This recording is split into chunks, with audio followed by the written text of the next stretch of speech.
last March when COVID closed schools across the country, our collaborators really did what we hope for our students to always do. They jumped in and made this their project.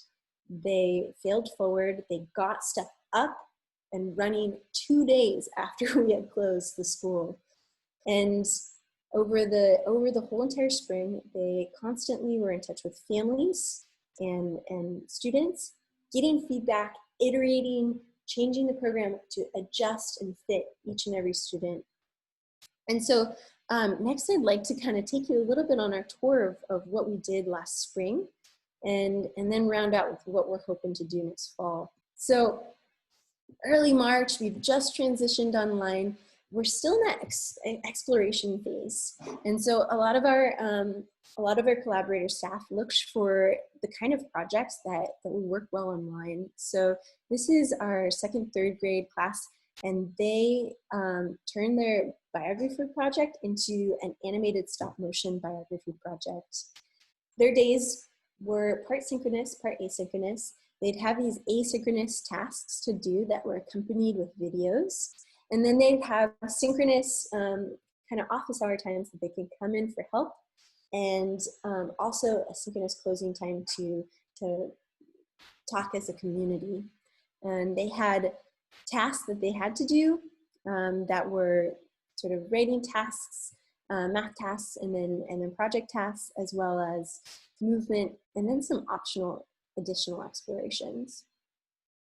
So this band really had to shift what they were doing when they got online. The Jade Band, which is a middle school band, they are super into video games. And so they visited USF, a professor and his students there that were doing a project where they were creating music scores for video games. And they took on this project themselves, where they took this video game and they made a rubric for how to score it, and they made their own scoring. And this translated to their very well to online. And so they were able to continue the project that they'd started online.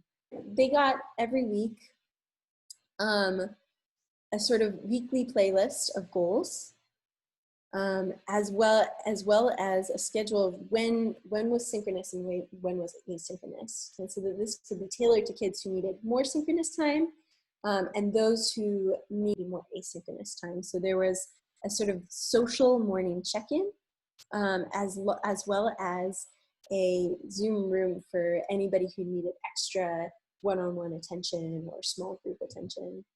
And the 2 goals of our whole entire online distance learning program was, 1, to provide a space for community and connection, and 2, to provide a sense of meaning.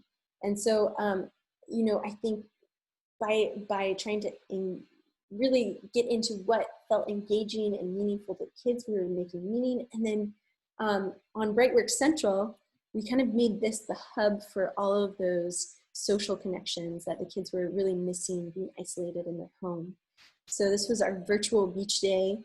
And every afternoon there would be all sorts of lunchtime meetups and clubs, from Minecraft to sci-fi read aloud to drawing club to dance parties.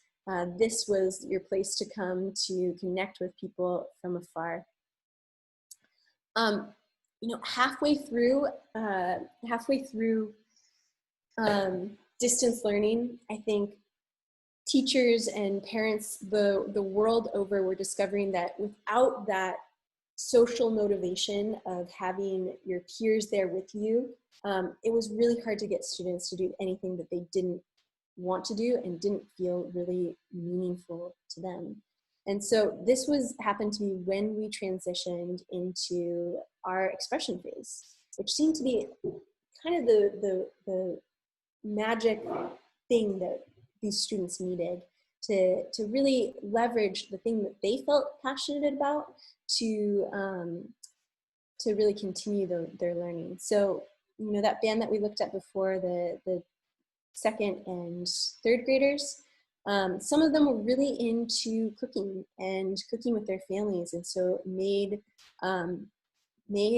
sort of, you know, personal chef websites. And then other of those students were really into video games and made how-to video game tutorial websites.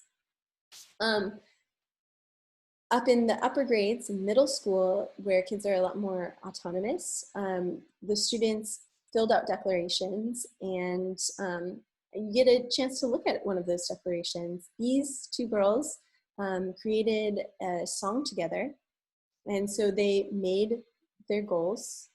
They had a calendar.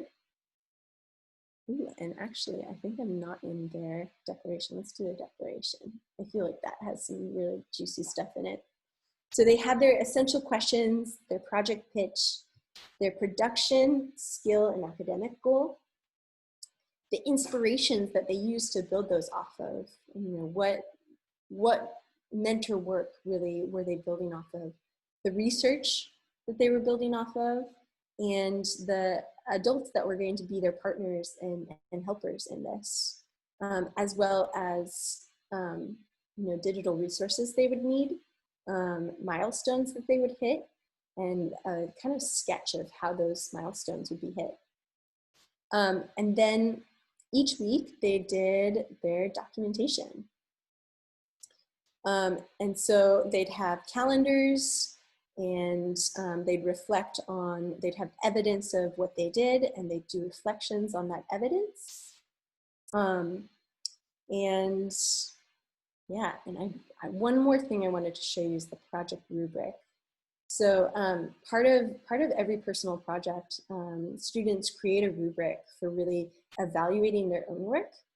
We have a rubric kind of looking at project management skills, but we really believe that students need to create their own rubric when it comes to the content.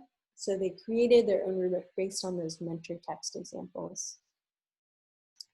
And then at the very end of the song arc, we had an exposition. Students shared their work on Zoom, and then we had them shared on Flipgrid as well. Students put their presentations of work and links to their work up online, and people could leave comments and appreciations on their work. We learned just so incredibly much over all of this spring, and we are continuing to innovate and search for best practices and learn so that we can have the most robust program we can if we have to do distance learning next year. You know, I think a lot of people here are also here because of so much uncertainty next school year. And just last year, we moved from our big warehouse to a new building in the Richmond. It has a capacity for about 200 students, and we currently only have 80 students in it. And we're also really fortunate to only already operate on a 1 to 10 to 12 student ratio, which is, you know, within the guidelines of what we need. So we have a big space. We have a small student to collaborator or teacher ratio, which allows us to say with confidence that if the San Francisco Public Health Department allows for schools to be open next fall, we are prepared to safely follow the guidelines for in-person school 5 days a week for full days. There's so much uncertainty, and who knows if that if that will be possible. But you know, I think we're prepared for whatever comes our way, because it's something that we've been practicing for a long time, this kind of innovation and flexibility.